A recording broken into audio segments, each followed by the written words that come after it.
Good morning, class 8th. How is everyone?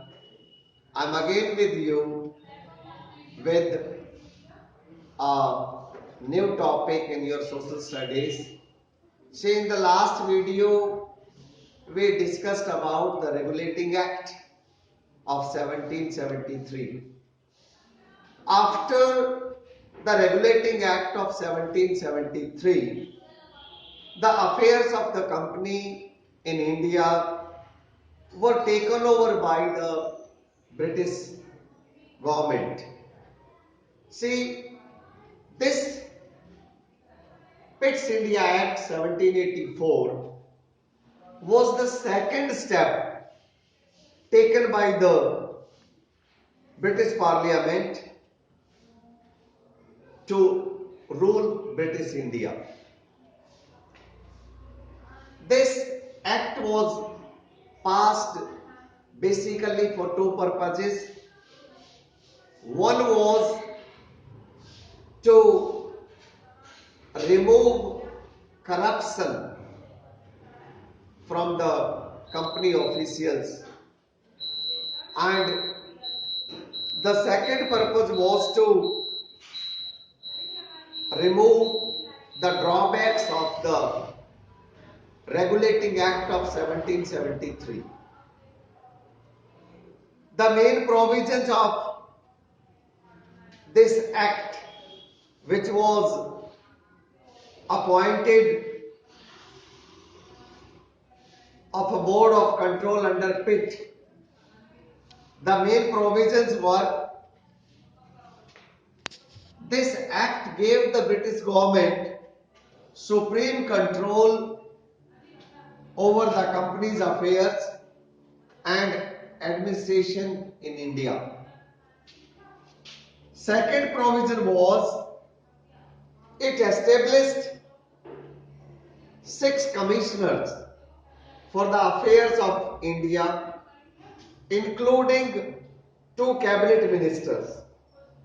See, this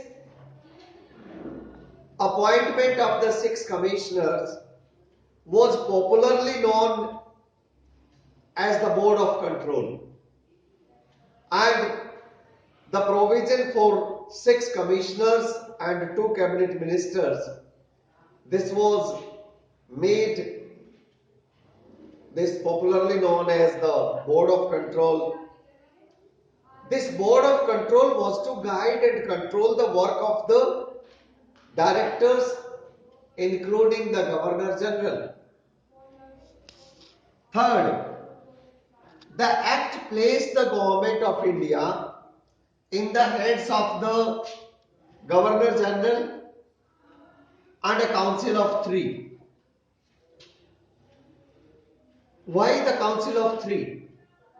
See, the Governor General now required only one of the members to second him for anything to be passed.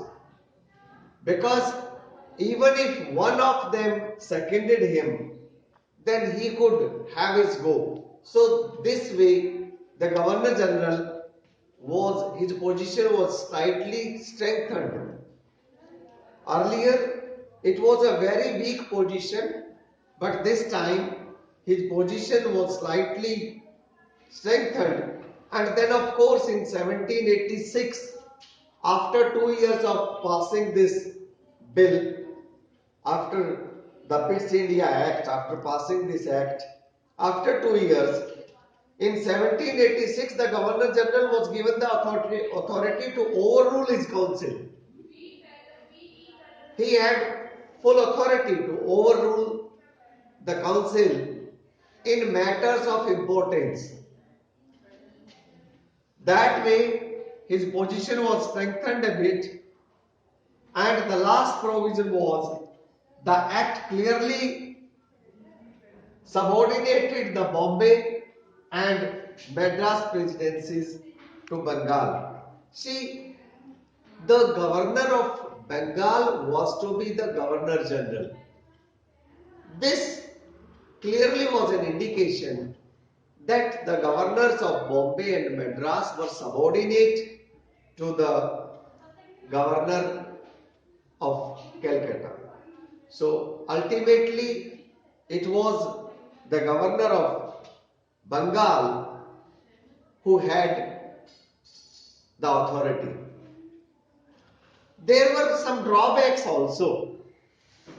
The first drawback was it had divided authority and responsibility. See, the funniest thing about Pitt's India Act was that the Governor General had two masters. He had two masters. He had two controllers over him. One was the board of directors and the other one was the board of control.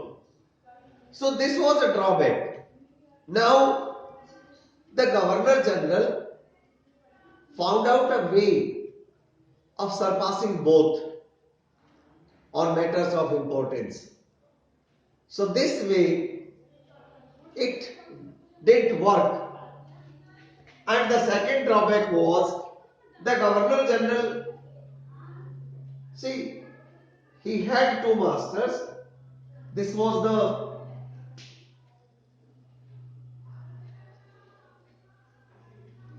drawback, and he did not have the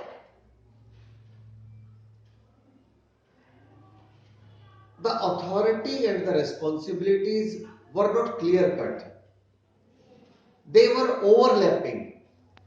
So this was a drawback. I hope I made it pretty clear to you. Now I advise you to go through the Regulating Act once again and then compare the provisions of the Regulating Act with Pitt's India Act. That way you will be able to make things more clear. Thanks for joining.